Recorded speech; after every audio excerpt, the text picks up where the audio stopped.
the 1B review. Hold on. Let me get it to connect to my iPad.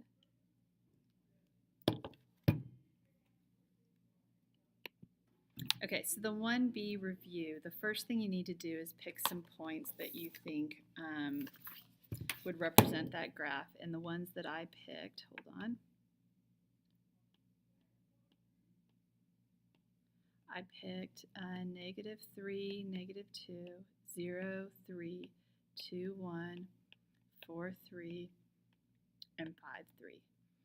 This right here is f of blah, blah, blah. It is a fancy way of saying y. So this means I'm going to multiply -2 times your y and then subtract 1. You have to do the multiplication part first.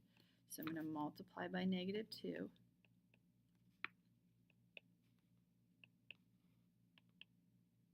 And then I'm going to shift this grid down 1. And that's going to give me 3, -7, -3, -7, -7. Then the other part is this, what's inside the equation, and that's this. This is the oogie part.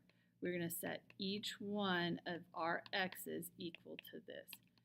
Now once you get the hang of it and you notice the pattern that you're just going down by 3, you're more than welcome to go and just go to that right away after you first find the pattern. So I'm going down by 3. So if I were to continue those down, I would just get, oops, that's a +1 and that's 2. So my new graph would plot these points, and it's really hard to plot with my stylus, so I'm going to not do that for right now. You are more than welcome to do it, but it's going to reflect that graph and it's going to shift it down to down 1. All right, the next thing we got going on are some transformations. I think there is a typo. This should say stretch because this number is bigger than 2. But if this is my parent function and I'm translating it to the left, right, sorry, translating 4 units to the right, I would want it to go positive, but it's going to be opposite of what I think. I am a vertical stretch of 2 and I reflect over the x-axis. X-axis is outside the equation, and then I'm shifting it up 1.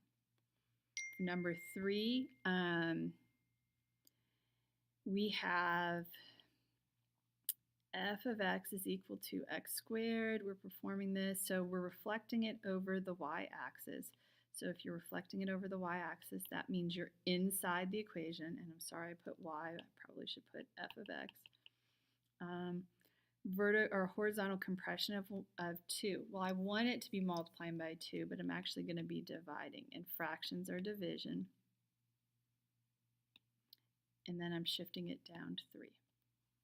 So horizontal is opposite of what we think. This is a horizontal compression of 2.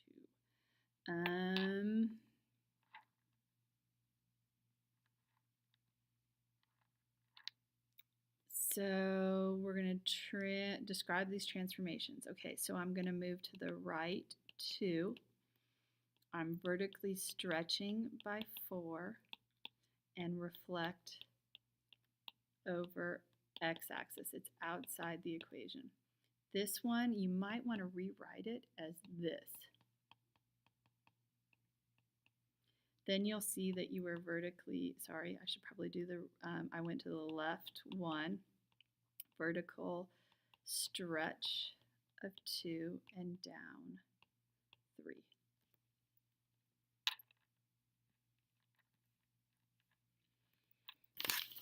Number 6, we're going to use the table to help us describe these transformations.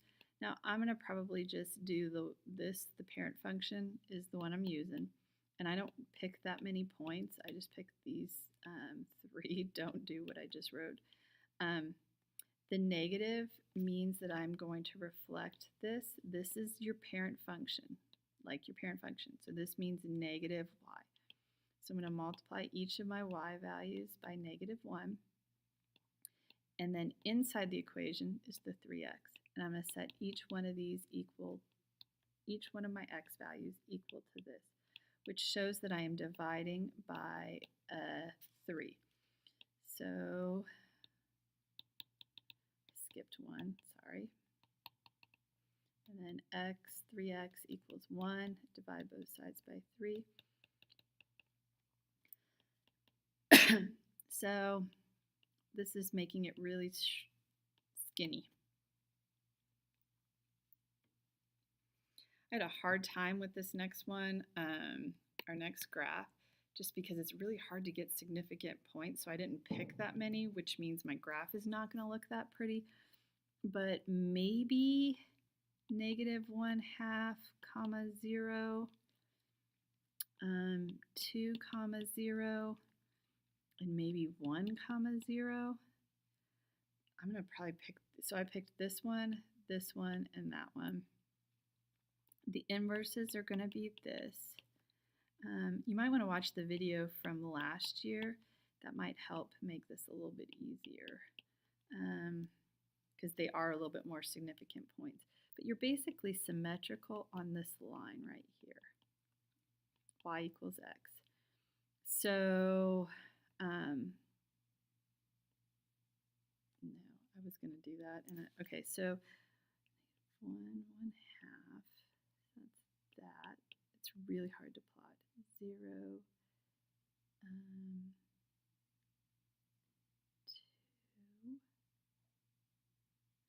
2, and I flipped this. I have an incorrect thing. This should be 0, 2, so that this one, oh my gosh, I'm so flustered with drawing it that I can't even like plot points correctly.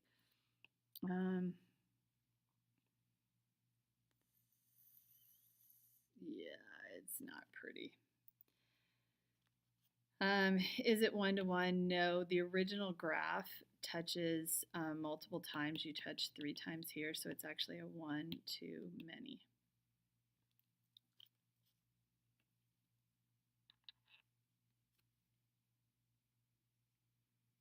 Um, 1-to-1, this is 1 to many.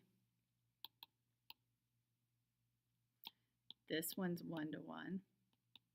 I only touch 1 time each time I draw the horizontal line test, and this would be 1 to many.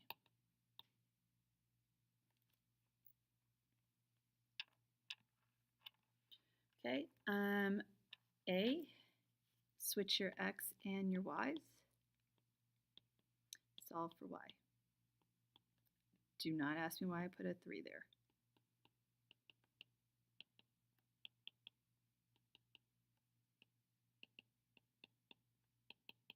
So that's the inverse. This is how you write it.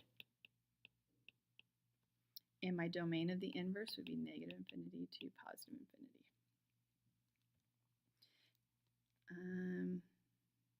Let's see if I can fit.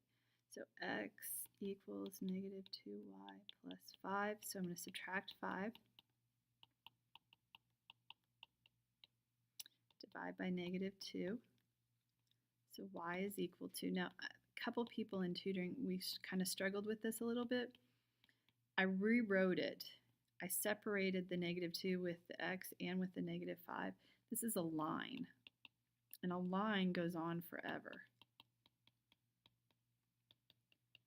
You could leave it.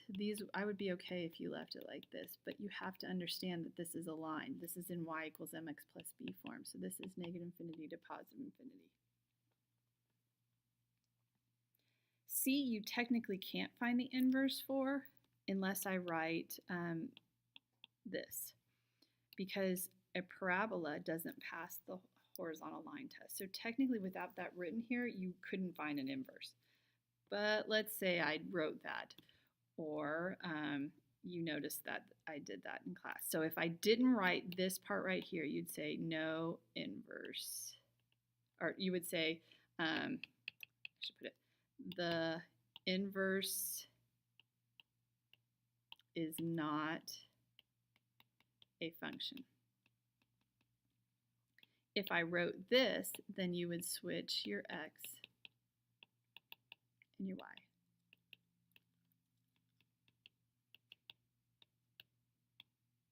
But you can only do this, and I actually want to write it like this, if this was stated here.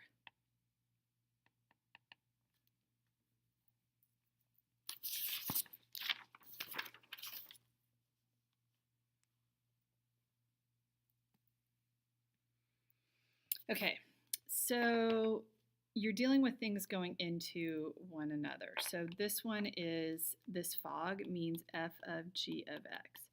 So that means I'm going to take g of x and I'm going to plug it into f of x. So that's going to give me 2, 3x squared plus 4. Now, g of x has a restriction. Its restriction is it can only go from negative infinity to 0, union 0 to infinity. That's that guy's curfew. That's the only things that are going into this other equation. F of x is all real numbers. It has no problem. It is the 2x squared plus 4. That's graphing a parabola. So when you actually go in and do the square root of both top and bottom, and then multiply your fractions, this is what you get. Its domain is going to be the restriction of the original function of g of x. G of x had this restriction. It couldn't have it. I'm going to do the same thing for g of f of x, and that's going to be 3 over 2x squared plus 4. And there's nothing you can do to simplify that. That is what it is. And it's negative infinity to 0, 0 to infinity. In this equation, you can plug 6 because you found f of g of x. So if you plug 6 into this equation, 18 over 6 squared plus 4, so 18 over 36 plus 4, 1/2 plus 4, it's 4.5 or 9/2.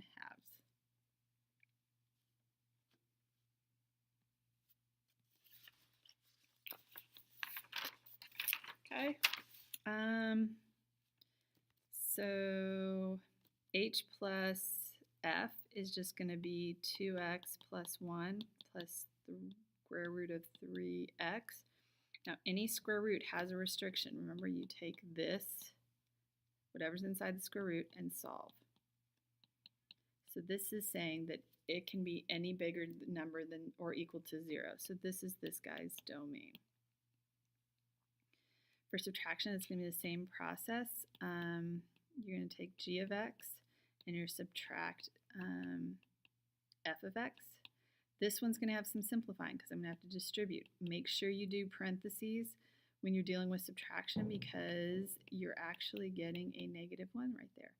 So this would be 3x squared minus 2x minus 6.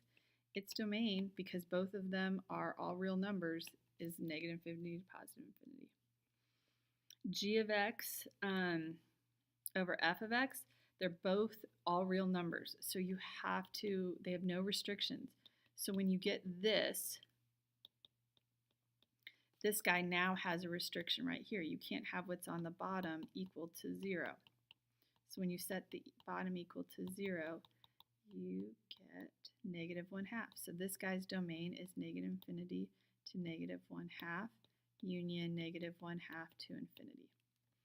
H of x, this is going to be square root of 3x over 2x plus 1.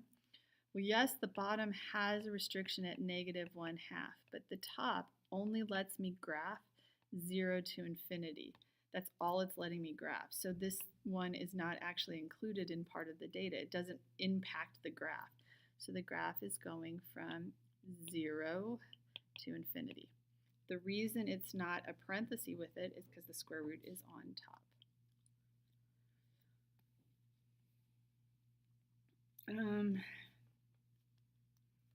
So h of f of x, so 3 2x plus 1, and that's going to give me 6x plus 3. Its domain restriction is you set this equivalent to this statement, the greater than or equal to 0, and divide by 6. So x can be any number greater than 1/2. G of f of x is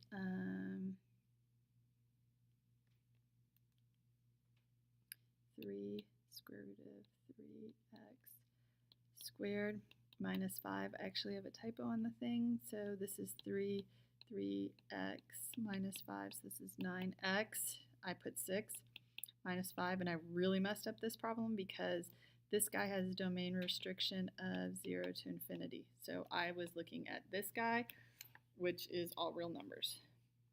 So on the key, this is a 6, and this goes negative infinity to positive infinity, but this guy had a restriction, so only those numbers went in. And I guess I didn't really need to. This is my f of x. I kind of see x squared plus, minus 3x plus 4, and then my g of x is x plus 1. And f of x is equal to square root of x, and then my g of x is equal to x plus 3. There are 2 videos that you can look at to see what last year's and this year's video. I strongly suggest looking at both.